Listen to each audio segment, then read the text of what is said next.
So one of the questions next I wanted to ask you was about Trajan Langdon. Now I don't know like how deep you and Amari kind of like got into the process with the Pobo search, but I wanted to know your opinion on the hiring, if you will, of Trajan Langdon. Was he a guy that was like really on the top of your like wish list, if you will? Yeah, I haven't got into it a whole lot with him in terms of the process. Obviously, there was other names out there that got thrown around. Some of those names exciting. I, I kind of alluded to this earlier. I'm cautiously optimistic here. The organizations he's been a part of, we see all the talent they have in New Orleans, and he was a part of that. And so, yeah, I'm cautiously optimistic. Again, though, I don't know how many of those decisions Trajan Langdon made. I don't know if he had a lead scout that was in his ear about some of these draft picks who's staying in New Orleans and not coming with him to Detroit. So I don't know those things, and so I don't want to go over the top. I thought Troy Weaver was going to be a great hire. You know why? Because he came from Oklahoma City, where Sam Presti is a wizard, and I just assumed, hey, he'll bring that magic with him to Detroit. And after 4 years, we all know that wasn't the case. So I am very cautiously, but still optimistic. Yeah, same here. I was like you. I was like, Troy Weaver from OKC. No way the Pistons are going to get a Troy Weaver. And then he gets here, and I'm excited. To your point, yeah, like OKC, or it's just like, man, like that's going to be a great hire. And like for whatever reason, it just didn't work out here. I don't know if it was too many cooks in the kitchen thing. I don't know if they didn't see eye to eye philosophy wise, but I like the fact that Trajan was a player in the NBA, played overseas, which I think a lot of people should pay attention to, because I think internationally he's got a different eye in terms of like international players. He even hired a guy in J.R. Holden who was with him in Brooklyn, and they played in Russia together. I honestly like this hire. I like that he's younger. I like that he's not going into the room with Tom Gores and company, and it's like a know-it-all. He's basically said like, hey, like, I don't know everything. Like I might need help in this certain department of the front office. And the fact that he's teachable and wants to be coached up by people in the front office, I think is a different feeling I've had in, different regimes, where like when we had Van Gundy felt like he had every answer any reporter was going to ask. And with Trajan, I feel like he's not going to say, yeah, I know every answer. I know every solution. So the problems that the Pistons are going to be facing. Yeah, I think what I like here is, or is intriguing to me, is that he is bringing people from the Pelicans, and I think that speaks to probably the relationships he built with in that organization, but also bringing people from other organizations. Now, obviously, him and J.R. Holden have a long-standing relationship from playing together and all of that. I think another thing with him playing overseas is perhaps he just sees the game of basketball in a different way, having played in leagues overseas.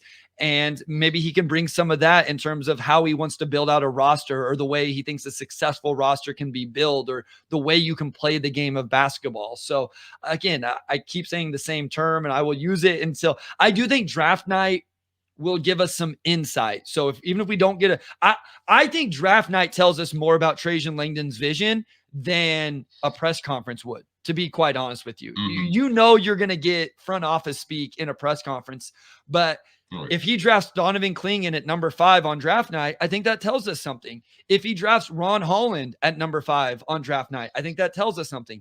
If he trades number 5 on draft night, that tells us something. Doesn't tell us everything, but I think we start to get a vision of how he sees the roster, how he sees Cade, how does he see the other young guys, how close are they or how far away. So I think draft night, 12 days away at time of this recording. We're getting pretty close all of a sudden. And this is my night. I'll be live with Sam over on Game Theory. And, this is what we spend all year, working for. I think that will give us some real insight into Trajan and his vision. Oh, for sure. To your point, I think you're 100% right. Like, you're going to get a lot of PR, like plain answers in a press conference, but draft night, you can kind of see his vision of maybe he likes those tall athletic wings with long wingspans. Maybe he's looking in the draft to possibly trade down and get some extra draft capital, or maybe a veteran player. To your point, he's not going to be talking to you directly, but you can kind of see where his brain at and where he's thinking of where the Pistons need to go, what direction they need to go in. Yeah, I mean, because I'll just continue to use Ron Holland as an example because I think he's the easiest one. If he drafts Ron Holland, to me, that means he's looking for an upside swing. It wouldn't be right away, but maybe looking for that secondary option off Cade Cunningham. And maybe he thinks he's not going to be able to get it in free agency. We all know how these conversations go, right? We all know that he knows whether he can trade for him more than anybody probably knows whether or not he can trade for Brandon Ingram right now, even on June 14th, and what he thinks about Brandon Ingram because he was just there with him, or DeJounte Murray, or all of these other names that I think are reasonable for Detroit to acquire if they really wanted to. It would take some assets, but excuse me, I think those guys are realistic compared to maybe a Donovan Mitchell. Well, I think Mitchell said he's going to sign his extension, so he's not going to end up on, Paul George isn't coming to Detroit. If Paul George hits the market or to the trade market or whatever, it's Philly, it's somebody else. It's not Detroit. Yeah. But Brandon Ingram, DeJounte Murray, you may have to outbid some teams. But yeah, I think that's why a Ron Holland would be okay. Maybe he doesn't think he can star hunt in free agency or a trade. Maybe he feels like he has to in the draft.